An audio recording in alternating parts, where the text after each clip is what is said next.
Did you know our solar system may have once had 5 rocky planets, not 4? Today we know Mercury, Venus, Earth, and Mars.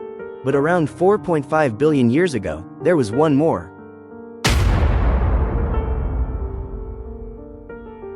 Earth was not the blue world we see today. It was a glowing, volcanic, toxic planet. Covered in ocean-less crust, lava everywhere, no oxygen, and no moon in the sky. Well, it wasn't pleasant.